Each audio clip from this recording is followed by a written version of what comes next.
बेटी के हम सहाना गाओ तनी, जन बिहार में सब कोई बेटी के गीत गावेला आ गा के रोल के सुनावत तनी। अच्छा लगे तो पर लाइक जरूर करें लोग।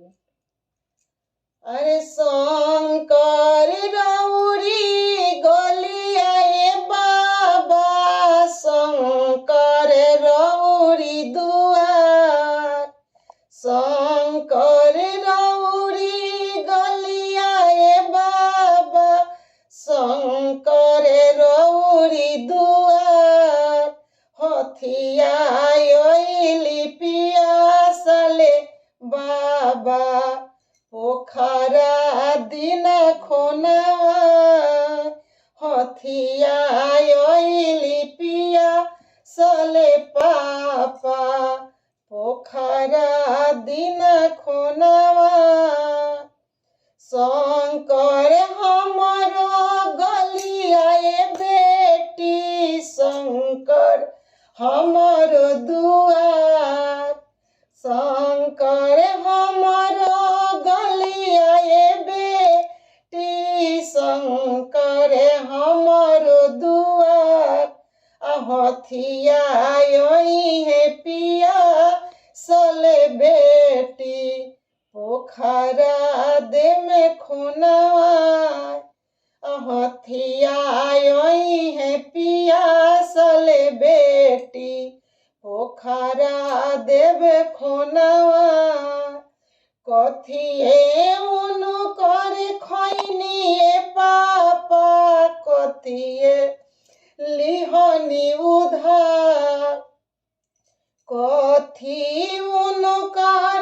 खैनिए भैया, कथी लिहनी उधार, के कारा कारणवे पापा,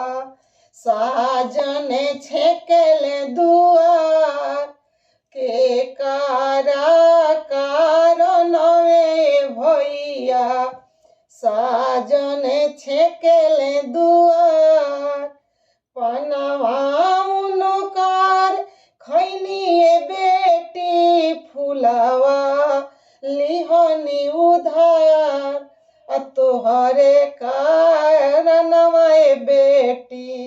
साजन छेकले दुआर,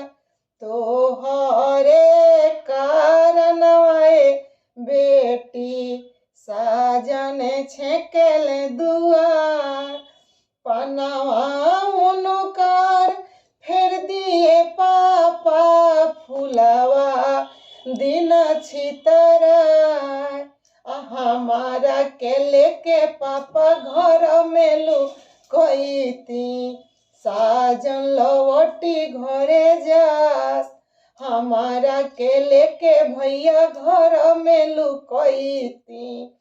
साजन लवटी घरे जास, पनवा उनुकार ना फेरब बेटी, फुलवा ना छितराय, तोहरा के लेके बेटी जंगे बैठब,